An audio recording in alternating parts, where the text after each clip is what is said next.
All right. Hello, everybody. Um,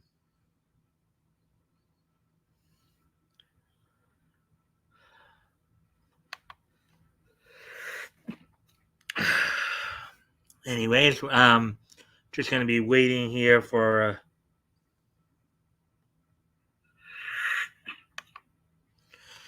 Yeah, sorry about that. Sometimes it just catches you at the most inopportune time. Anyways, we're just going to wait a few minutes to let more people come in. Hopefully, we'll have some people come in tonight. Anyways, I'll be right back. Just got to go off camera for a quick moment. I'll be right back.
Alrighty then. Hopefully, some people will show up soon here. We got at least another like, so that's good.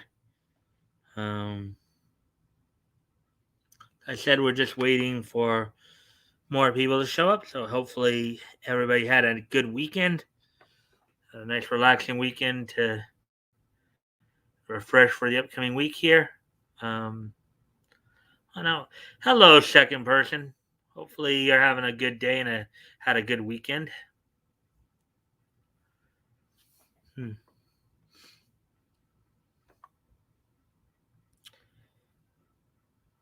Excuse me, just one moment. I'm gonna go off camera one more time here. Sorry. Take care of something real quick here.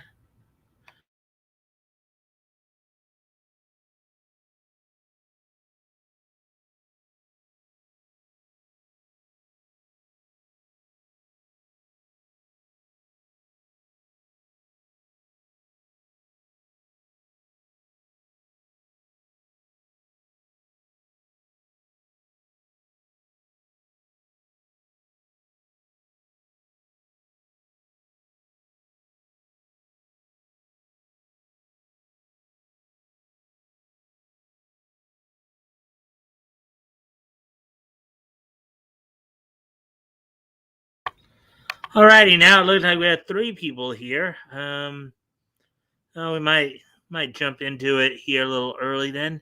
Um, so we had three people ready, and well, YouTube says two, and I guess we're back down to two now. All right, so we'll wait a little longer. Hopefully, you had a good weekend. Um, Hopefully, it was a fun weekend for you. Um, I actually went out and got new shoes. I was in need of some new shoes, so went and did that. Watched some Dark Shadows, and then today, got up, went and got my energy drink, came home, or before I left to get my energy drink, of course, I watched some of Rick Piper's High Noon stream this, for me, it was this morning. For him, it was like midday. So, um, then I went to, and, and, did a little pre-search for, for a few, for when we come more. It was mostly for we come back after the Christmas break for the historical comic retrospect. What we'll be covering in January. Then went and grabbed some lunch, came home, watched my Tsunami block, and then prep the steam. uh, prepped the stream, and then from there, um,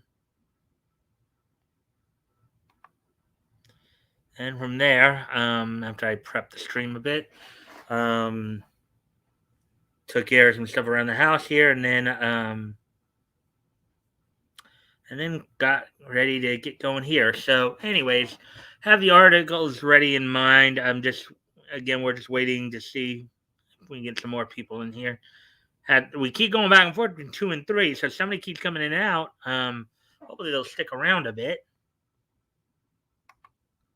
Um,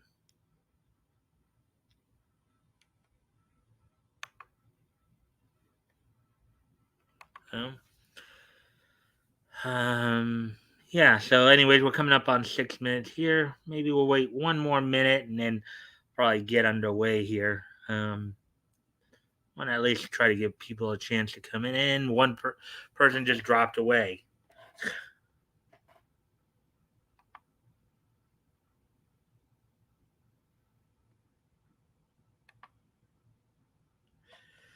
Alrighty then.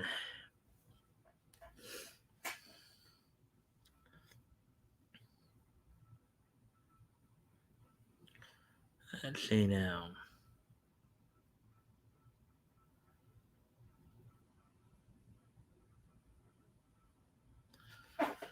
Let me at least.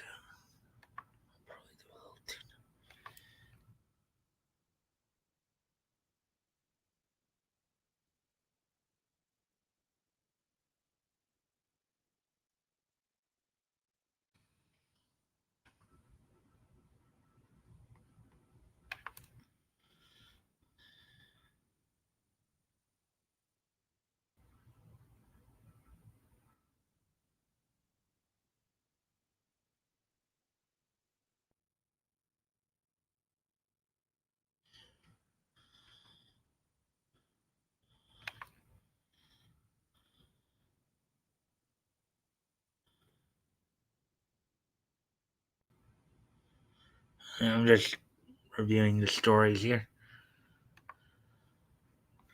All right, so tonight, let's see, we're coming up. All right, and we're back up to 2 viewers now, so that's good to see. All right, so we are about just gonna go ahead and.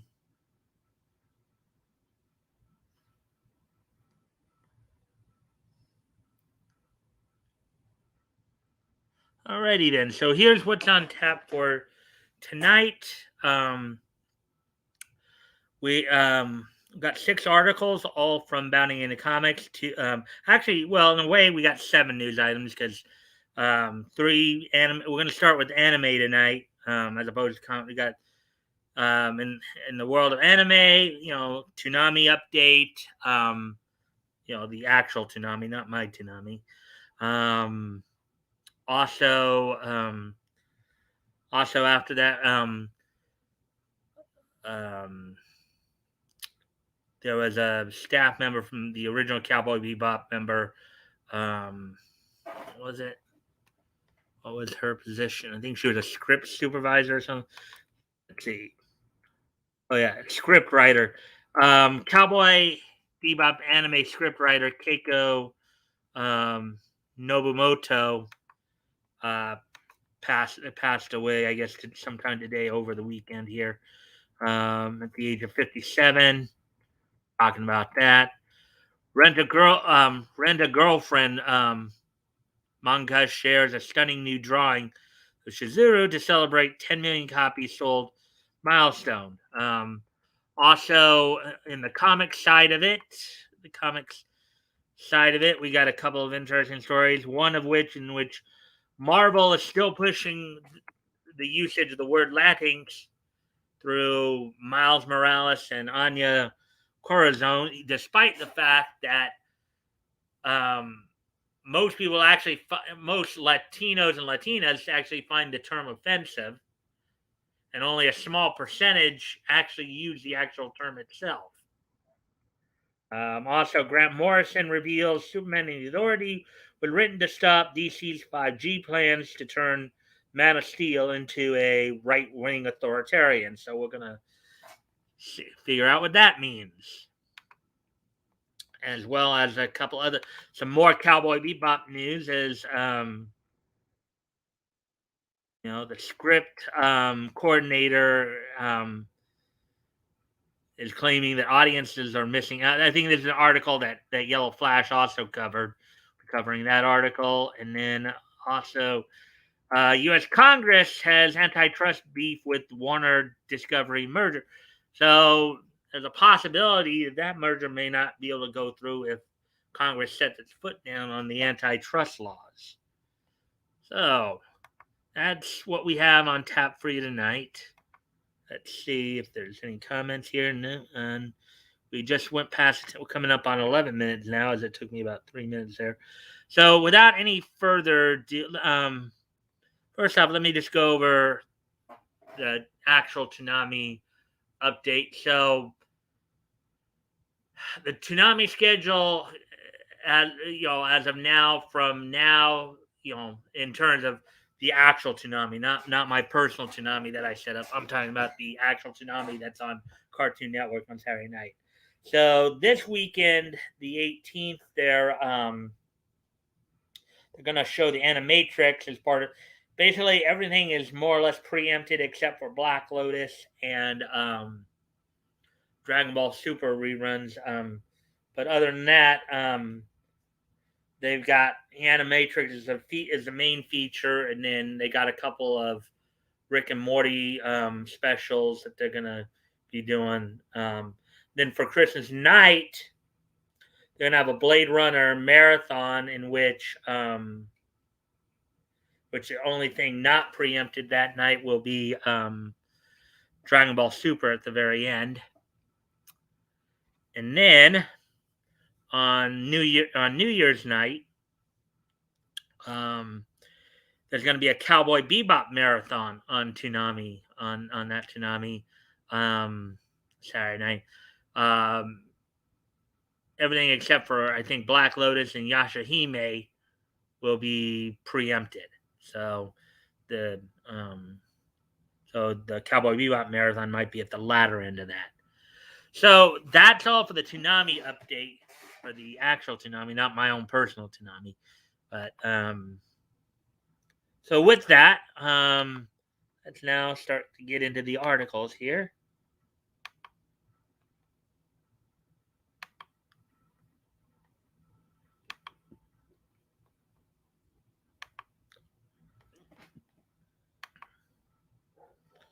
And we're back up to 3 people viewing. So here we go.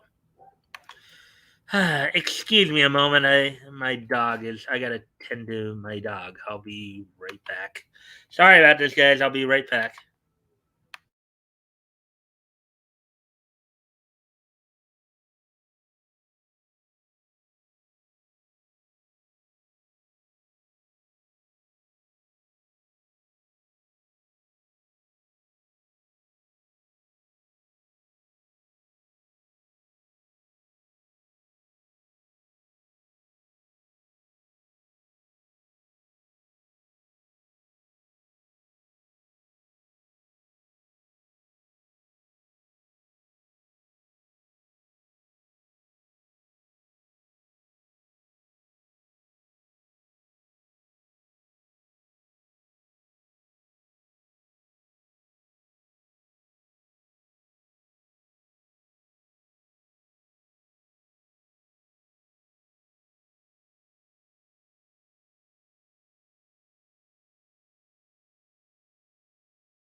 Sorry about that. You guys how if you're the only person in the house and the dog acts up, you got to deal with it.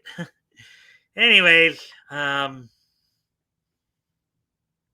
get to this first article. So, I'm gonna open up with, I guess, some sad news here for Cowboy Bebop fans of the anime.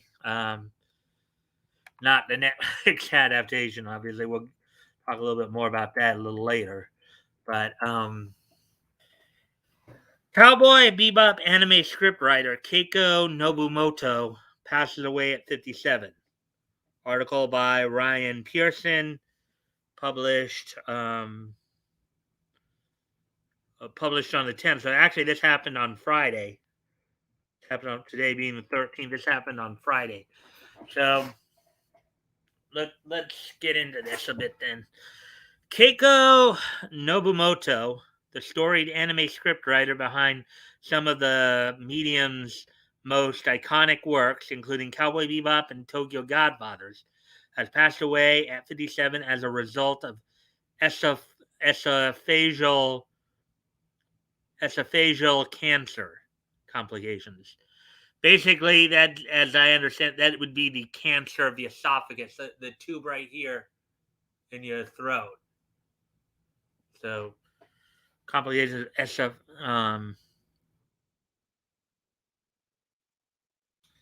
And then this scene from Carol on Tuesday, episode 24. A change is gonna come. She may have done some work on Carol on Tuesday as well. Let's see. The news of Nobumoto's passing came via fellow Cowboy Bebop writer Dai Sato, who reported the news to the public on December 10th via his personal Facebook, informing fans, quote, screenwriter Keiko Nobumoto passed away on December 1st. She was fighting esophageal cancer, esophageal cancer. Um, As further noted by the anime writer, a private service with her family was held on November 4th, which would have been last Tuesday. Um, let's see, yeah. So it would have been past Saturday, I believe. Let's see. December 4th. Whatever. Let's see. Today's the 13th. So actually, the 4th was a Wednesday, was Friday. The 4th was a Saturday. And then the 1st was actually Wednesday. So she passed away um, almost two weeks ago from this Wednesday. So after which Cowboy Bebop director Shinichiro Watanabe himself broke the news to Sato. Here's some more work from Kingdom Hearts from Square Enix. Giving his own thoughts on her passing, Sato reminisced, quote, I've been indebted to her for a long time, since I met her at the scene of Cowboy Bebop, which was her debut as a screenwriter. Quote, she was the person who guided me like a master. He continued, quote, I knew that she was in the hospital and wasn't feeling well this year, but my last memory of her, in brackets of her, and was in brackets a remote appearance, joking without telling me about her illness. Here's a scene the the I guess the finale of Cowboy Bebop, the Real Folk Blues Part 2. Aside from writing the scripts for a number of Cowboy Bebop episodes, Nobumoto also served as a screenplay writer for Tokyo Godfathers, along with Satoshi Kon, who also, unfortunately, I think passed away earlier this year, I believe. Or actually, no, he passed away a while ago, but there was a tribute to him earlier this year.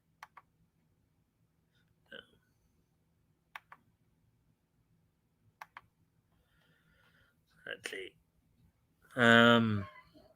Maycross Plus and World Apartment Horror, along with Katsuhiro Otomo, and as a scenario supervisor for the first Kingdom Hearts game. She was also in charge of series composition for Cowboy Bebop and wrote the screenplay for Cowboy Bebop Knocking on Heaven's Door, which I believe was the Cowboy Bebop movie, Knocking on Heaven's Door. You had a lot of musical references um, in that show. So, um, she she also she also then wrote for a number of Watanabe's other projects, including Samurai Champloo, Space Dandy, and Carol and Tuesday. So she's the one who was responsible for the Japanese scripts, at least of those. There's a scene from Samurai Champloo right there with Jin and Fu. No, actually that's Mugen and Fu. I'm sorry. Anime News Network further reports that Nobumoto's first works as a scriptwriter saw her winning the third Fuji TV Young Scenario Grand Prix in 1989. All right. So that's it for that article. Let's see now. Hello, Mighty Geek Studios. Cowboy Bebop is one of the best anime around. Yeah, I mean, it's got a cool feel to it, and the music, the theme song is a great way for it to open up. It's sad that this lady had passed, via esophageal cancer. Um, Anyways, get ready to move on to the next article. Then let's see how we doing. Okay, as we get ready to move on to the next article here. From something that's a bit on the sad side to something that's a little bit more positive here.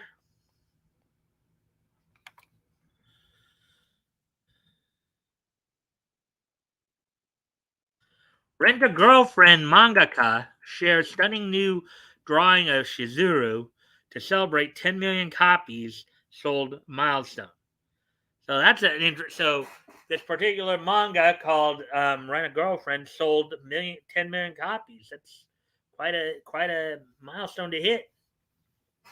Article by Spencer McCooley, published December, which was Saturday. So let's go ahead and take a look at this then.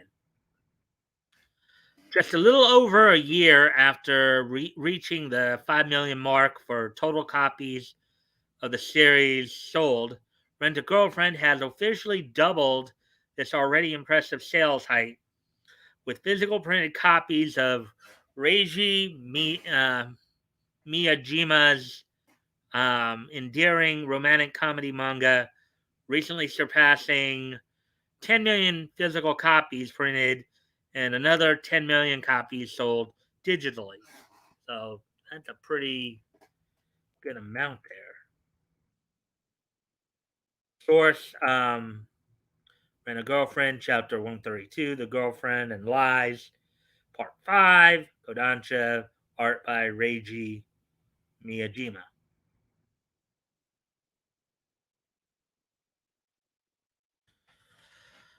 In honor of more than doubling his previous milestone, Miyajima took to Twitter to share a new drawing of a gorgeous Shizuru, the series' main female protagonist, dressed in a beautiful red gown.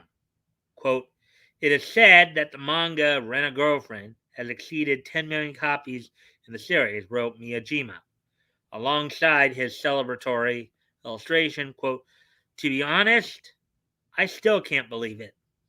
But thanks to all the readers who support me, thank you for your continued support.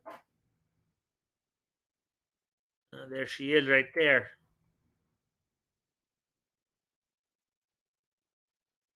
That is a nice looking drawing there.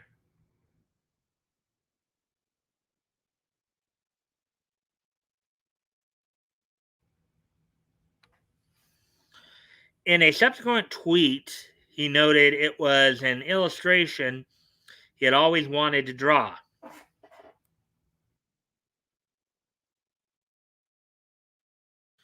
Of course, things are currently only looking up for Rent a Girlfriend, as earlier this year the series' anime adaptation was also officially greenlit for a second season, which is currently slated to premiere sometime in 2022. First announced to be in production in September 2020, the second season of Rent a Girlfriend will explore the aftermath of Kazuya's failed attempt to confess his love to Shizuru and her consideration of him as her true love. Two events which will serve to shake up the already tenuous relationships between the series' cast of characters. Interesting looking girls there, some pretty girls. Let's see. Um, Anime and manga aren't meant for live action because of the fantastical. Yeah, that's well. I think we've been here. You know something, Mighty Geek Studios. I think we've been hearing a lot of that the last few days here. I know you want to talk about it. We will probably get to an article that talks a bit more about it a little later on in the show here. But I know you want to talk about Cowboy Bebop getting canned. The Netflix Cowboy Bebop getting canned after only 3 weeks. I am well aware of it. I know many people, including Yellow Flash, has covered it. I know the Quartering's been probably talked a little bit about it. I know a number of people have talked about it, been talking about it here and there. So that is big news. So we will talk about that a little later on, though. Um, but we got some other interesting stories here too to go through as well. So, but then as always, I do appreciate any and all likes and shares. You guys can do that for me if you haven't already. That'd be appreciated. See if we can get some more friendly people in here to share the experience with us. I wasn't surprised by it. Yeah, I don't. I think most of us who kind of were covering it and watching the trash fire kind of develop. I think we all knew it was. I think the only real surprise was just how quick they just how quickly it got canceled. It didn't even make a full season.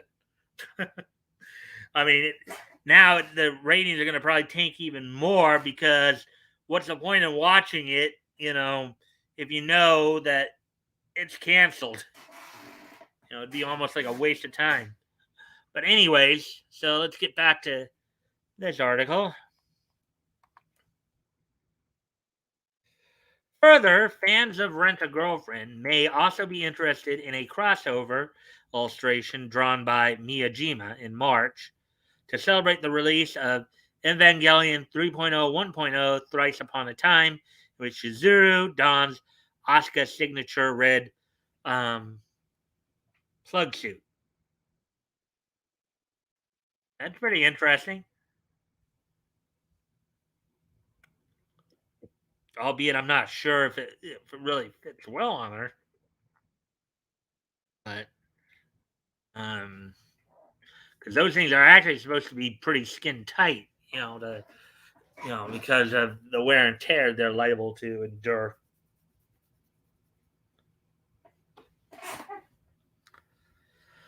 Have you started reading one of the best slice of life romantic comedies in recent years yet? Not. What are you waiting for? Let us know your thoughts on social media. Well, I'll probably watch the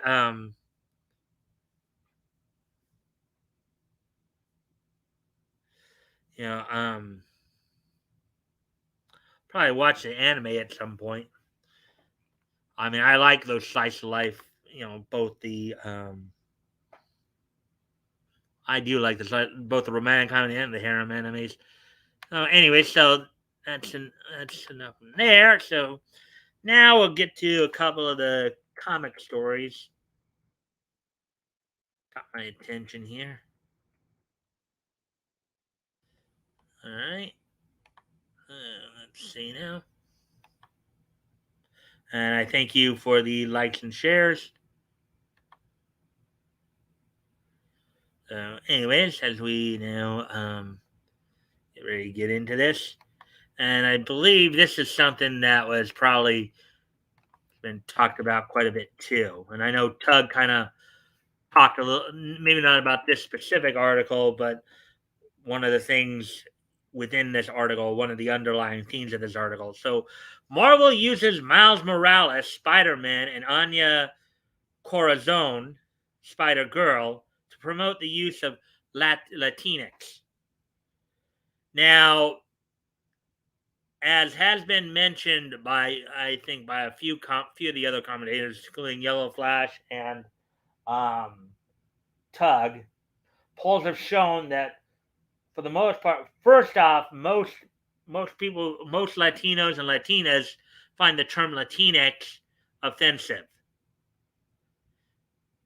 It's believed that it was a term that was actually developed more by the woke white people to kind of try to include the LGBTQ members of the Latin community.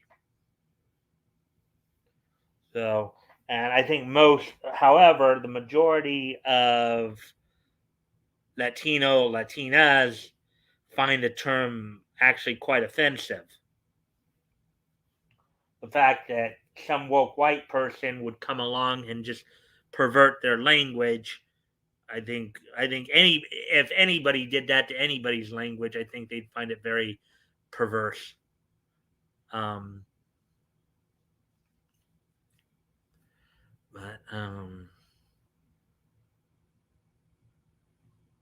but yeah, so let's get into this. There's an article by Spence McCooley published December 10th, which was this past Friday.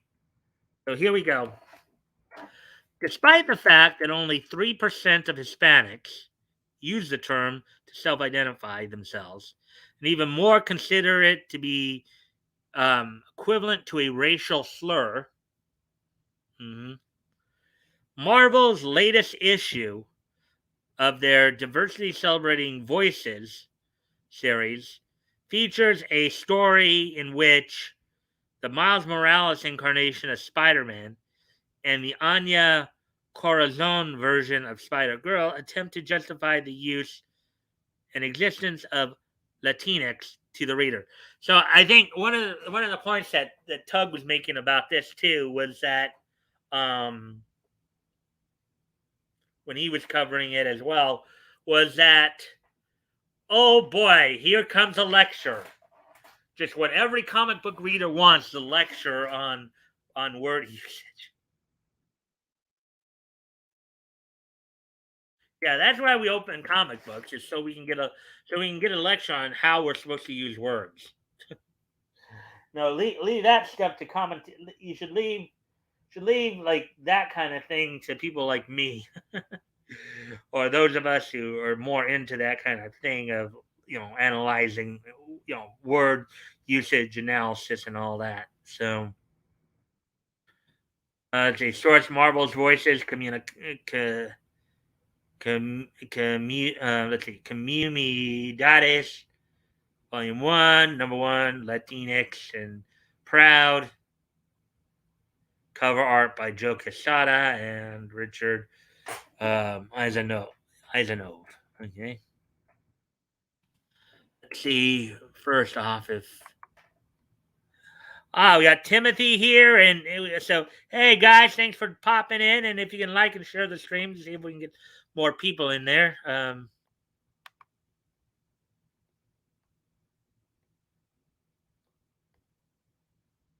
What in the world? Oh, that's what I did. I was not trying to do that, but so I clicked on the private chat instead.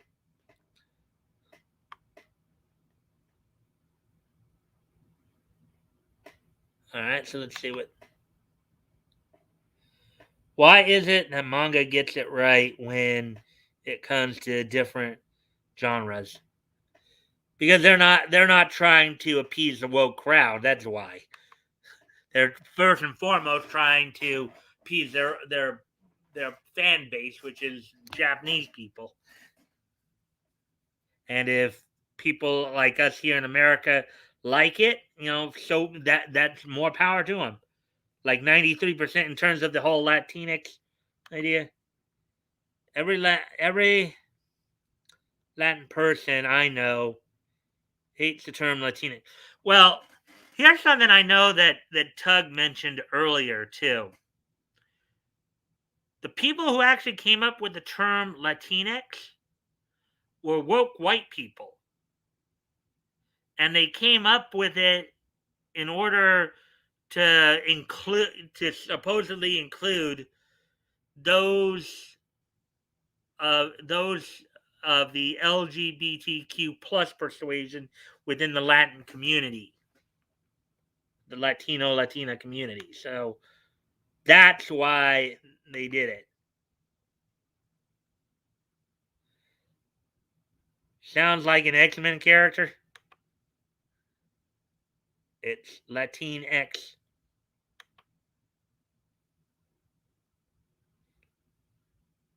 Yeah, that's what I've been hearing it as too, Timothy. Originally, I was pronouncing it as Latinx, but it's like Latinx, I believe.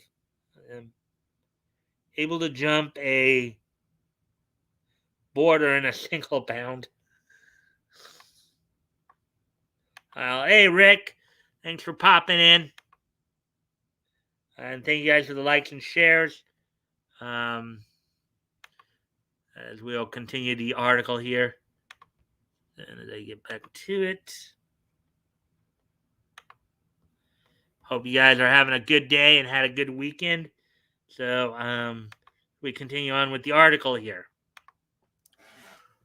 Written by Julio Anta, Images Home, with art by Enid Balam, Reptile, inks by Oren Jr., Hawkeye Kate Bishop, and colors by Federico Blee, Black Panther.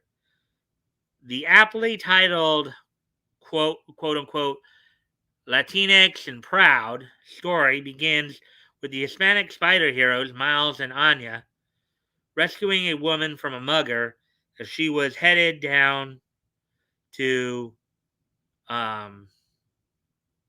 quote unquote an immigrants' rights rally at City Hall.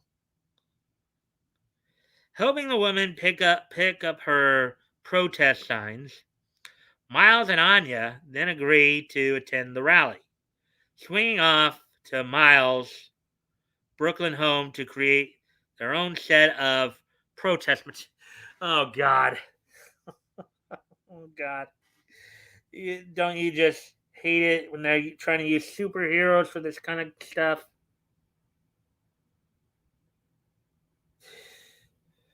I hope we get through this woke crap soon. Of course, we're gonna be in its drudgery for the next 5 to 10 years here. Oh boy, hey boy.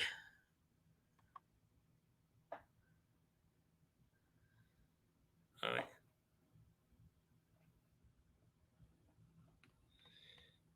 Yeah, so.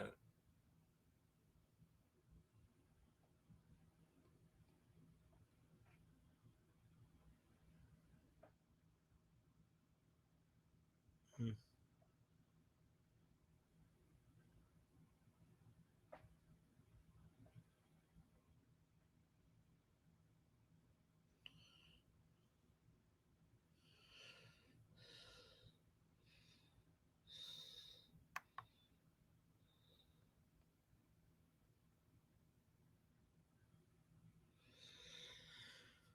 I thought Miles Morales. Well, he might be black Hispanic. Um, I think I can't be too sure because I obviously don't read a lot of Marvel right now. To me, Spider Man is Peter Parker. Okay. I am aware that there is a Miles Morales who's going around Spider-Man as well because I've heard like Yellow Flash talk about him. But and from what little I understand, I think he's Puerto Rican. So that might be why he's considered like a real dark colored Hispanic or Latino. Um,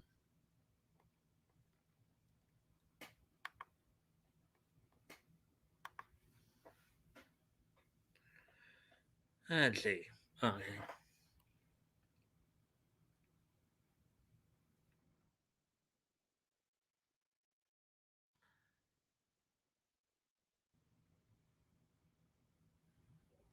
Oh, look at this.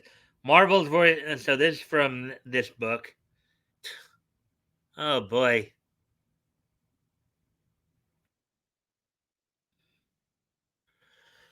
Shortly after their arrival, Miles' mom, Rio Morales, returns home from the grocery store, only to find herself puzzled by the use of Latinx on one of their signs. This leads her to ask Anya, quote, "What does that mean, Latinx? I've heard the term thrown around lately, but I've never had the opportunity to really ask about it."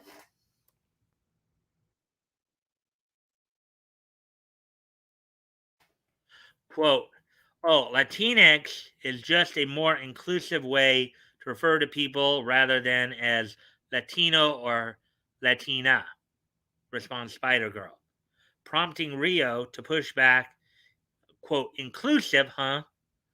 What's wrong with Latino and Latina? Weren't those working just fine until now?" Um, quote, "Well, the thing about Latinx is that it's an all-encompassing term," unquote. Anya explains in return. So here's the part where you get the lecture, you get the lecturing, the indoctrination, you know, the propaganda. This is where you're getting it.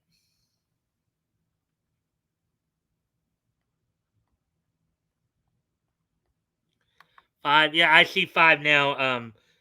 Rick, let's see. Seems like they changed it again. Let's see. Mike has always, or Miles has always been black Hispanic. Yeah, that's what I had heard, anyways. Oh, yeah, that's what I had heard, anyways. Um,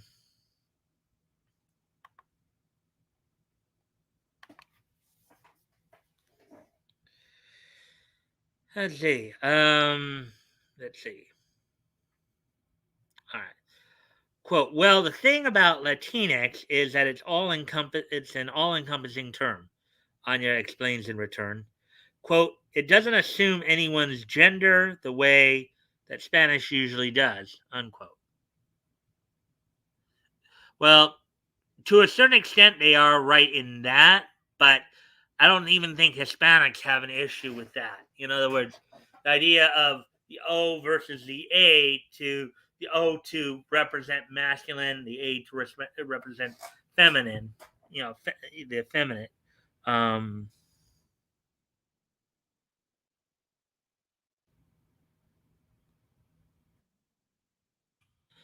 oh, Latina may be working just fine for people like us who identify as female, but for those who are gender nonconforming or identify as non-binary or gender fluid, the forced gendering of Latino and Latina can be really tricky to deal with. Yeah, but okay. Well, he, here's one of the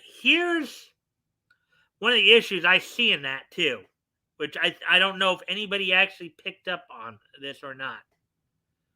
So here's one of the things that just crossed my mind as I was just reading that is just kind of a light bulb, as it were. Okay, so Latinx is meant to be an all-encompassing term to appease the LGBTQ plus community, right? So, hi, Bo. Hey, Broly the Mighty. Thank you for dropping in, man. How you been? I haven't seen you in a while. I think actually this is the first time. You may have come on once before, but I think this is the first time I can remember you dropping in. I know you subscribed before, but hopefully everything's well with you. Anyways, back to what I was just mentioning here. So the idea of the term Latinx was brought in to to basically make it more inclusive, to include, you know, to include people who are, who are of Hispanic heritage, who would classify themselves somewhere in the LGBTQ plus community, is all those fancy words there. The problem is that with that being the case, now you're going on the assumption that all Hispanics are are LGBTQ plus, and that's actually taking it. That's almost doing a 180. It's like, okay, you don't like the fact that you can't accept what you were biologically born as. So you just say, well, I'm not what my biology's lying. I know what I am, and But now you're going on the assumption that what up, bro? Not much. Um, just covering some articles here. Right now we're talking about how Marvel is using Miles Morales, Anya Corazon to push the whole Latinx, you know, usage, but it's not a real. Here, let's get caught up on some of these. All right, so SJWs failed to realize that Spanish is a gendered language, which is the point I made earlier. Yeah. Leave it to SJWs to solve a problem no one was having. Yeah, that is kind of a form of idiocy right there. Let's see. Marvel could give him Marvel could give him his father's last name, which is Davis. All right. Yeah, but then again, then they couldn't push the whole, if utilizing Davis is considered a white person's word, so therefore, or white person's name, so therefore, that's their mindset, anyways. Oh. Hi, Bo. Hi,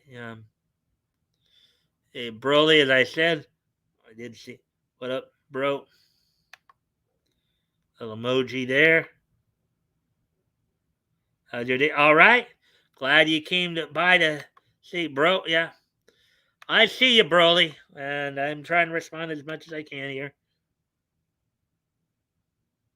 They assume that everyone cares what they identify as. Yeah, which is why their sales are tanking, right? Mighty Geek Studios. That's why Western comics sales are more or less tanking, while manga is kicking the you know what out of the American comic book scene. Um, that is when you tell them that sounds like a you problem. Yeah, that's a good way of putting it, Timothy. That is quite a good way of putting it. That would be a very interesting way of putting it. Just yeah, that sounds like a you problem. All right. So, anyways, but anyways, as I was pointing out, though, I think the problem is that by using the word by using the term Latinx, and if you're using it because you're trying to include, you know, those quote unquote non-conformist, non-binary Latinos and Latinas, now you're going on the assumption that all Hispanics are non-gendered, and that's where a lot of the pushback is. You see in polls. I mean, they talked about it earlier in this poll. 2 to 3% only use. You only have 2 or 3% who actually use the term to identify as themselves, while you have a much higher percentage that finds it quite offensive. So Latina may be working just fine for people like us who identify as female. Okay, yeah, all right, we did actually read that paragraph there. Again, it's just another lecture propagandizing, um, indoctrinating kind of situation.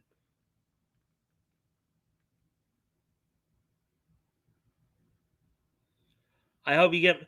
Well, I've tried. I send out a lot of.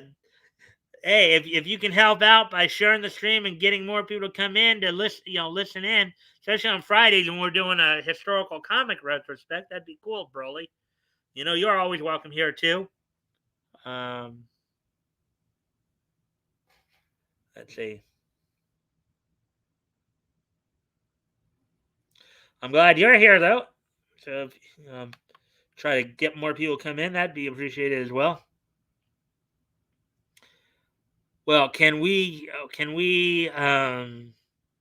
use Cracker X to include all different white people? Uh, thank you. Thanks, bro. You're cool. Hey, no problem. I remember when I met you that time at Awesome Collectibles at Vic's signing event. So you know, um, I hope you can start making more of the streams. That would really help a lot. We actually have 6 people watching now, so that's kind of a high mark for me. Well, we had 7 Friday apparently for the high mark. So, anyways, so let's get back to the article here. So that let's see. Pressed by his mother as to whether or not it was a quote a little too late to be changing the rules of language unquote, Miles proceeds to chime in. Um, Quote, I don't think anyone is saying you have to start saying Latinx, mom. But we all know that language can be messy, right? Unquote. Quote, so maybe language should be adapted when it muddles up something as important as someone's personal identity. Unquote. He continues. So, and as to, you see right there, yeah, he's black Hispanic is, you know, from what I understand, from what I've heard, he's of Puerto Rican descent. So, following his mother's subsequent comparison of the Latinx's use to how some individuals prefer Latino over Hispanic and vice versa, Miles then concludes, quote, I think it's just about figuring out what works best for you and respecting what works best for other people, unquote. However, the still curious Rio then asks Anya, quote, one more question. Does Latinx even translate to Spanish? Which is a good question. And I know that Yellow Flash and Tug, I think both talked a lot about this when they talked about this article too. Because I think it's probably a pretty important part of all this, right? You know,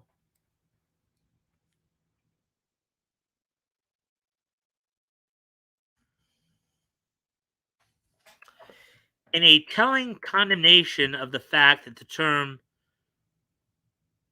in a telling condemnation of the fact that the term Latinx is, to put it lightly, nonsensical, Anya replies by offering up the argument, quote, of course, the term was actually developed by LGBTQ plus people in Latin America, so it definitely translates, unquote, which is what I pointed out at the beginning of the article, too. In other words, Latinx was believed to be, it was actually believed more to be created by woke white people to include members of the LGBTQ plus community, but instead asked them to just take their argument supporting claim as accepted fact.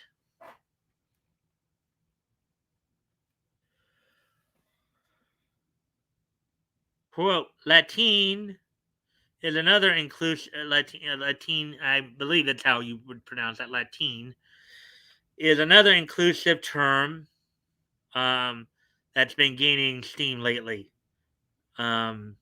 Though Latinx is still the most accepted term at the moment, unquote, adds Anya, giving readers a glimpse at the never-ending spiral of the ever-changing rules of quote-unquote acceptable language that inevitably follow when one accedes to social media-based demands for surface-level inclusivity. Quote, but you ultimately should just use whatever term feels more comfortable for you and those around you. It's not a huge deal, unquote. Um, that's not the way most SJWs would put it. You know that, right?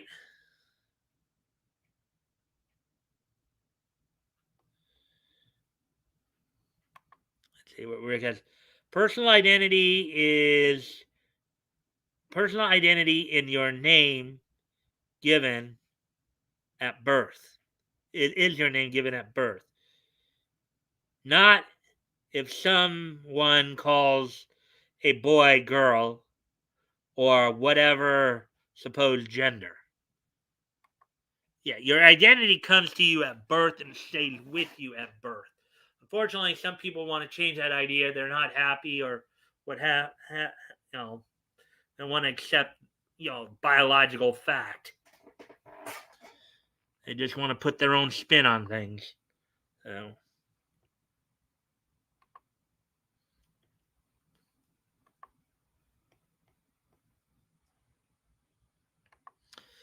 After thanking Anya for her explanation, the three head to the aforementioned immigrant rally, with the story ending on a panel of the protest led by Anya bearing a sign that reads, quote unquote, Latinx and proud, being covered by a news reporter who announces, quote, thousands of Latinx families and their allies have come together to make their voices heard, their demand dignity.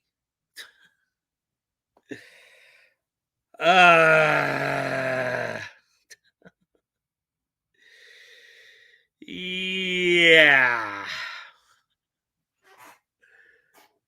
I wonder what everybody's thinking of that.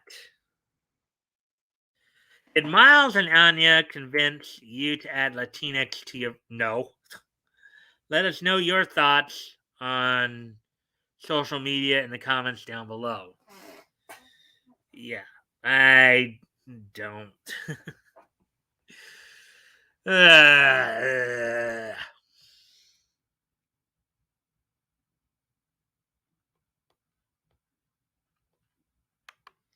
Sounds like a bunch of lies. Hence the word propaganda, Timothy. Hence the word propaganda.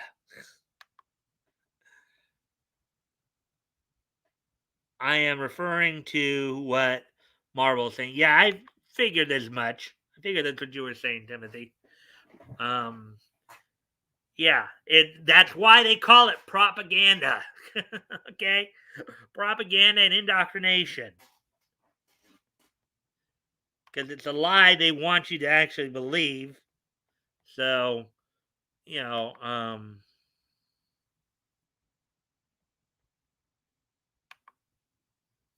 it's a lie they pretty much want you to believe. So they'll keep pushing it until, until it becomes so much part of the culture that any resistance will fall short. We're now just past the hour mark here. They demand their dignity as doing something that is losing it. They demand dignity as doing something that is losing it. Yeah. Okay. I guess that's what you're trying to say. um. Yeah. I mean, protesting in and of itself is not a lack of dignity, but I think if you're saying that by giving into woke white people and social media and twidiots, you think that's undignified, I would 100% agree with you there. Giving in to woke idiots, twidiots, and SJWs is undignified. So I totally agree with you on that one. All right, so let's see. Let's continue on with the.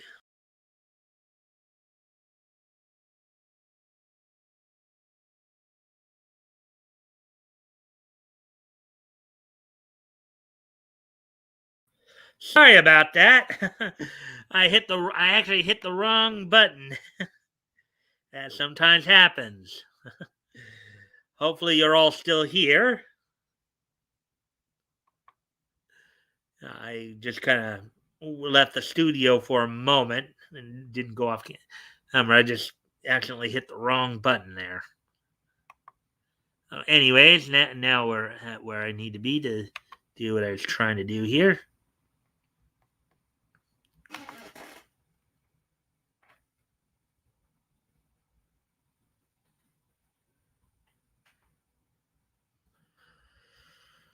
Okay, let's see. Everybody still here?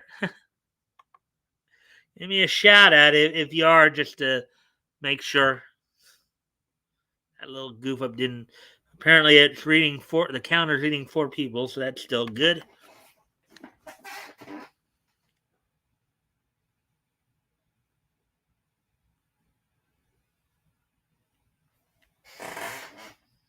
Now we're back up to 5. Okay. So I'm glad to see everybody still here. So oh wait, oh yeah, almost forgot. I gotta reshare that screen.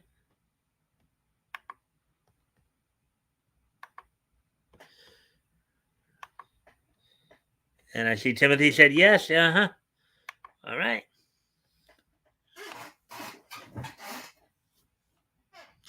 All right. Actually, I got to step away from the computer for a moment, guys. I'll be right back before we get to this next article.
All right, I'm back.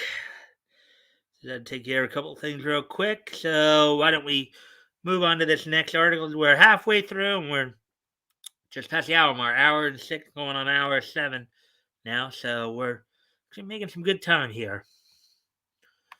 All right. So here's the next article. Grant Morrison reveals Superman and the Authority written to stop DC's 5G plans to turn Man of Steel into a right-wing authoritarian. Wonder what that was all about. Article by Spencer McCooley, published yesterday. According to legendary comic book creator Grant Morrison, Superman's recent organizing of a new authority team as a contingency for the possible death for his possible death was written in order to prevent former DC Comics publisher Dan Didio, who was fired from DC, from turning the Man of Steel into a right-wing authoritarian. So basically, the people who came into DC who like these woke SJWs, these Trump haters, they're worried that guys like Didio, some of the old guard, would actually, would continue to have Superman,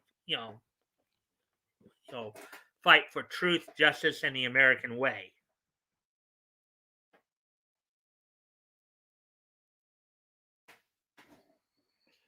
Volume 1, All Our Tomorrows, by Michael Gemin and Jordi Belair. Morrison explained the reasoning behind their decision to turn Superman into an aging super team leader during a recent interview with pop culture YouTuber Daniel Lee, published to the Young Content Creators channel on December 10th, which is this past Friday. Discussing how Didio convinced them to return to DC Comics by giving them essentially free range over both Green Lantern, an agreement which resulted in the recent Liam Sharp illustrated volume of the character's solo title, and later Superman, an offer which Morrison asserted they took up in order to stop the publisher's tired plans to turn the Kanan Superman into a fascist dictator. All right, well, the whole idea of Superman being a fascist, that's been an argument against Superman going all the way back to the Golden Age. That was one of the arguments that was used to help, that led to the CCA being created, because that was, when Frederick Worthen wrote the book Seduction of Innocence.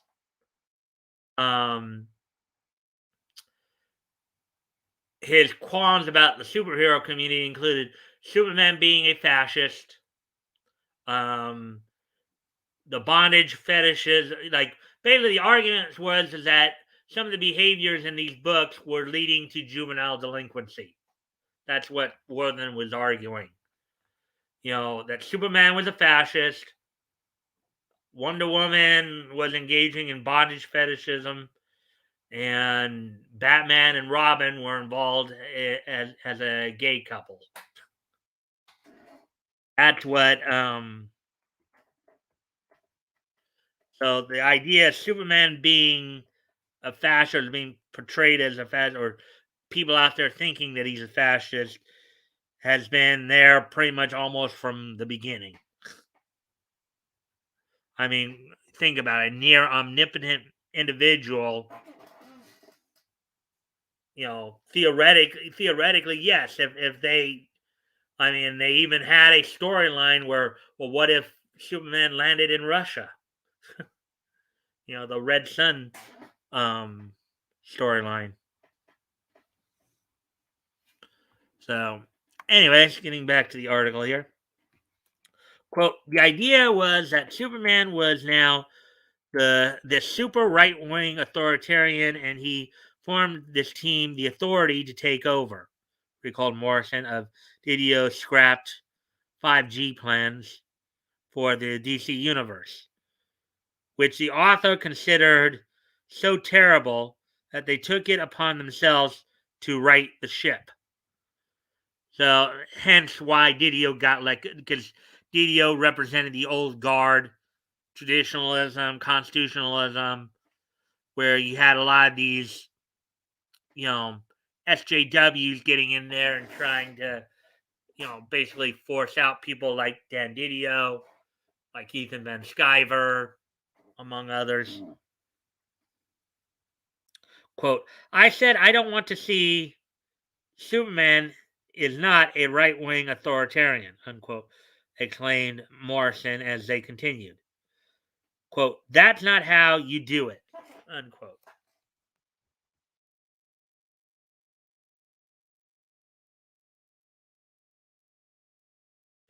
I mean, if you guys remember too, they even did that kind of in Justice League as well. The episode of Better World, where they kind of depicted Justice League from an alternate universe that had actually taken over the entire planet. I remember that cartoon from back in the 2000s.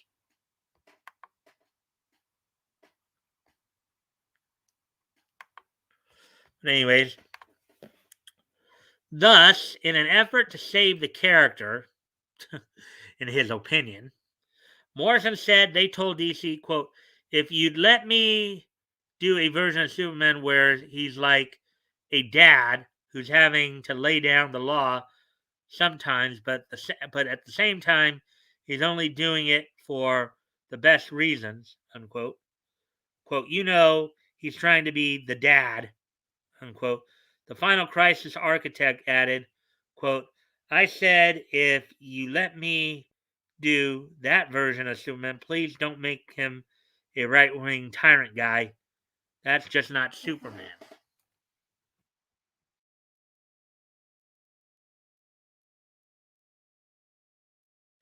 And again, to lefties, all people who oppose are right-wing extremists, right? Ultimately, Morrison told Lee that they, quote, got sucked into doing the book again because if I hadn't, they'd made Superman a tyrant, unquote. Quote, I told them, here's what we're going, here's what we're doing. An older Superman who's a bit more of an outlaw, but without making him a bad guy, unquote. They concluded. Quote, showing that he's still sense of humanity. I guess he has still a sense of humanity. Um, and even when he doesn't have his powers, he's still willing to fight the good fight.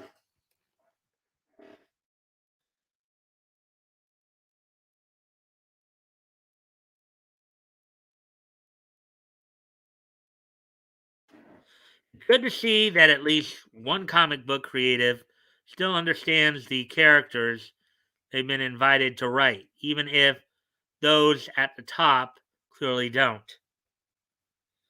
What do you make of Morrison's push back against DC's plans to turn Superman into a Kanan dictator? Let us know your thoughts on social media or in the. But was that really what they were planning on doing, though? That's kind of the thing there. Or was that just them, kind of flexing their SJW muscle because, oh, now we control everything. So now the right wing is going to be depicted as evil. So I'd be what I'd be wondering there. All right.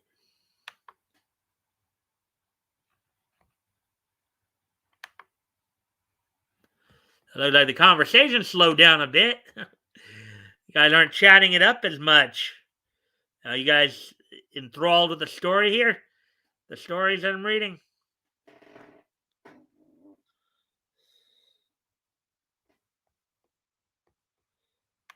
Shit. Ask.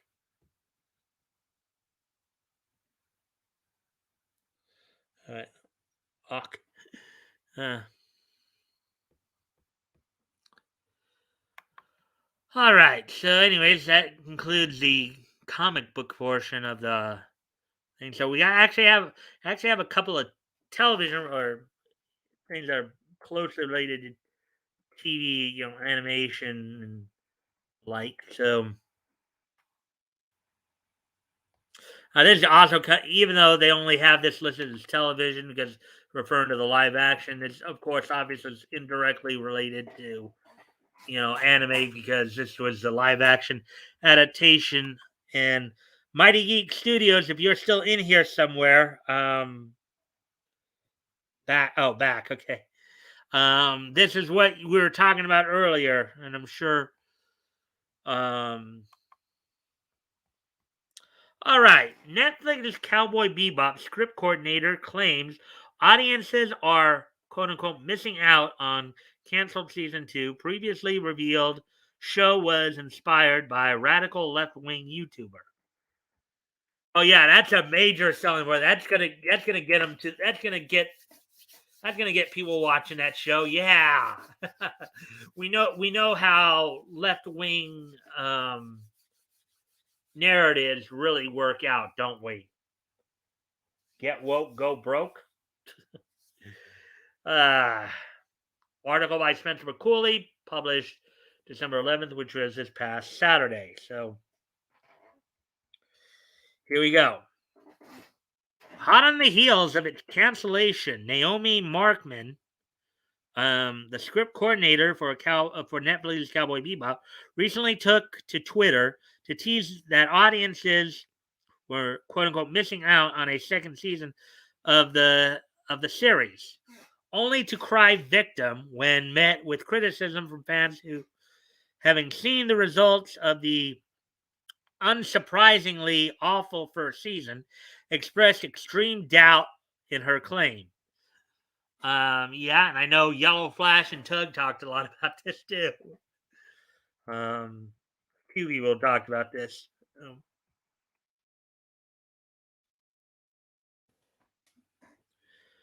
Markman's turnabout came as part of a series of tweets made in lamentation of the abysmal live action adaptation's cancellation.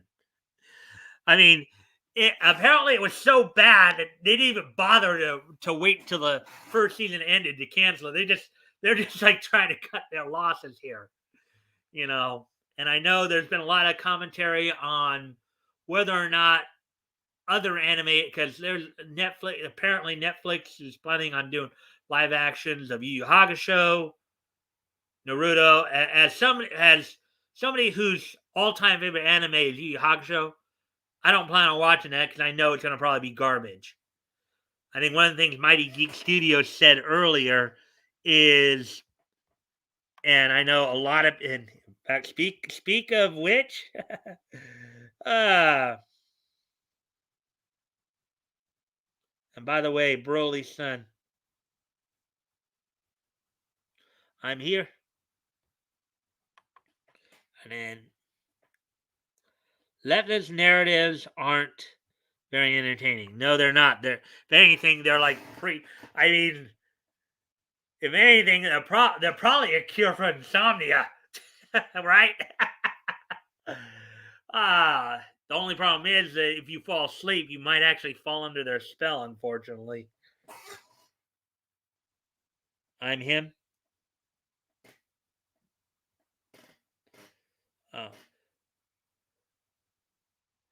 so Broly the Mighty, are you the dad or are you the son?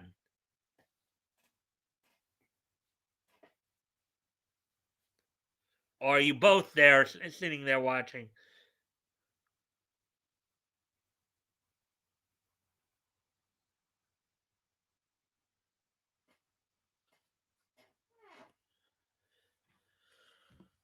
Yeah. So yeah, but anyways, back Mighty Geek Studios. You're right. Leftist narratives aren't very entertaining, and I think that's been proven time and time again. that fact. Yeah, so anyways, let's get back to the article then.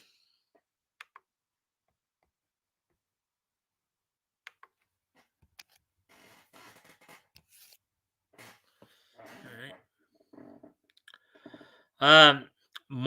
Let's see. Markman's Turnabout came as part of the series. Okay. Live action adaptation of which be the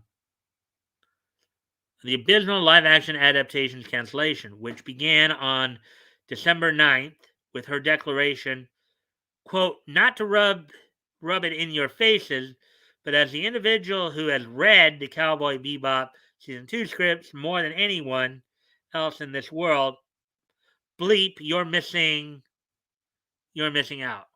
I think most people would say they're not missing out.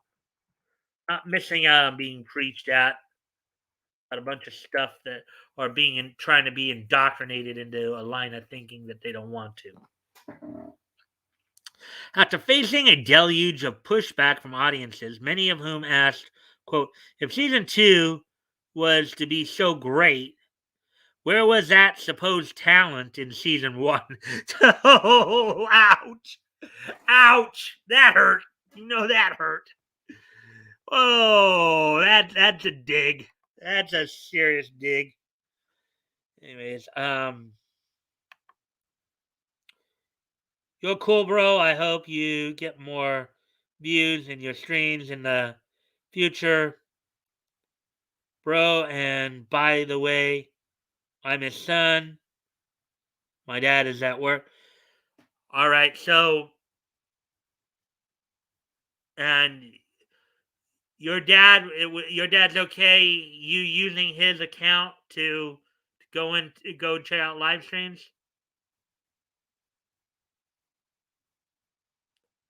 You know, I mean, I appreciate you being here and stuff, but sometimes we may talk.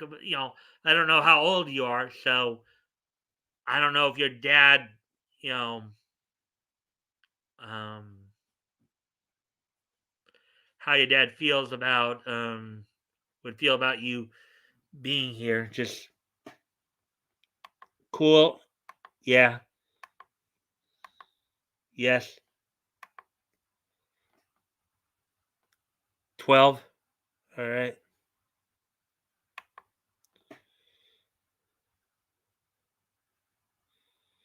If you can get me to believe Abraham Lincoln was a vampire hunter before. Oh, wait. If you can get me to believe that Abraham Lincoln was a vampire hunter before becoming president, then you have a great imagination. 12. All right. All right. Yeah. Okay. Well, why I don't, again, okay, so Broly the Mighty Son, okay. He lets me on.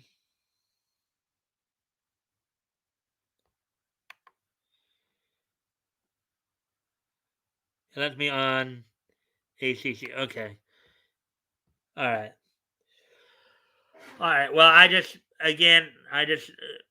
be mindful that we may at times talk about some mature topics. So I just, you know, so you're always welcome here, of course.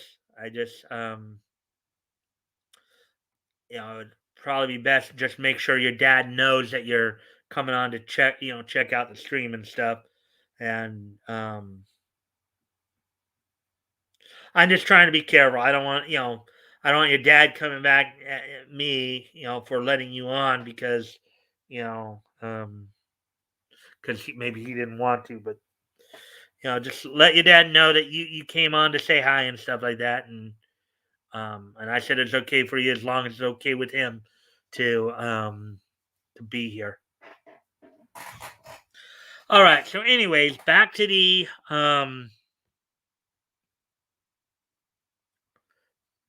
article then.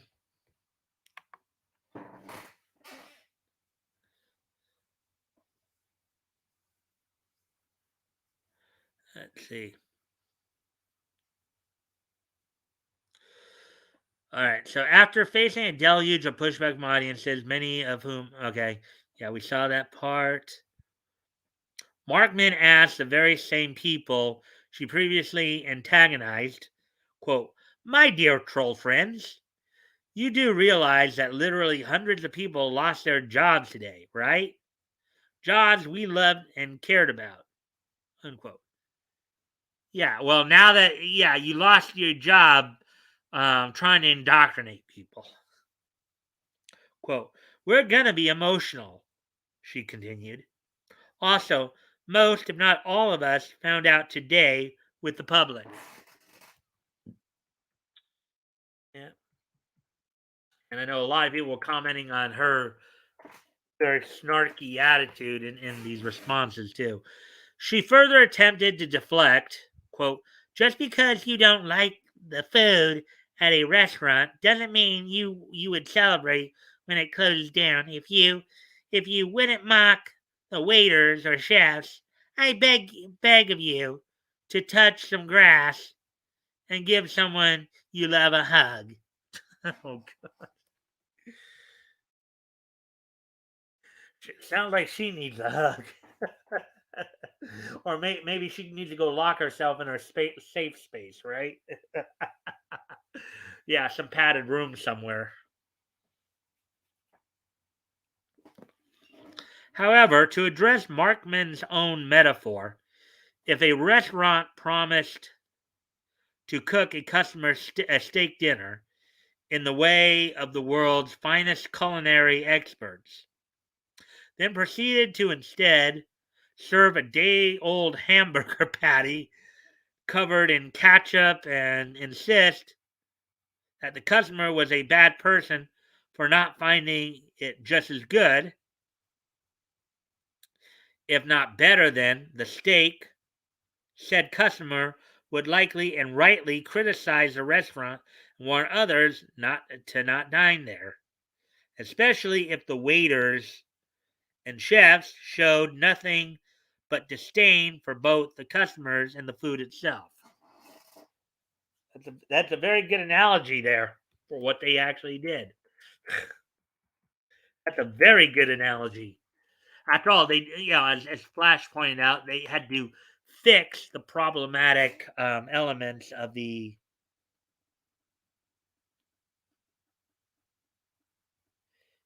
I did. He said, "Good son." Okay, all right. I'll take your word for it. And I'm just covering myself, my young friend. So that's why I'm just being cautious.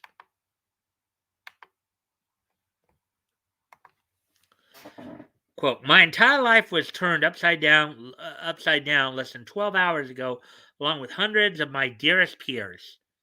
Consider having a GD ounce of compassion or empathy," unquote, she added. Yeah.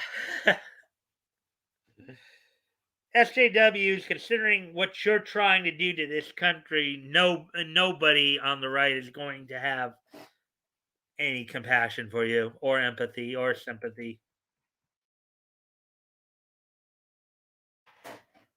Of course, Markman's seeming inability to recognize why Cowboy Bebop was near universally rejected by everyone comes as no surprise given how previously she revealed that a scene involving their disingenuously gender swapped version of Gren, as played by non binary actor Mason Alexander Park, was inspired by a commentary video made by trans woman and popular far left YouTube commentator Natalie ContraPoints Win.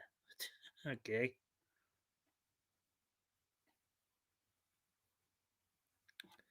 According to the script coordinator, a scene in which Gren cringe inducingly addresses guest at Anna's jazz club, quote, "Shonen, shoujo, and all you dirty, dirty folks in between,"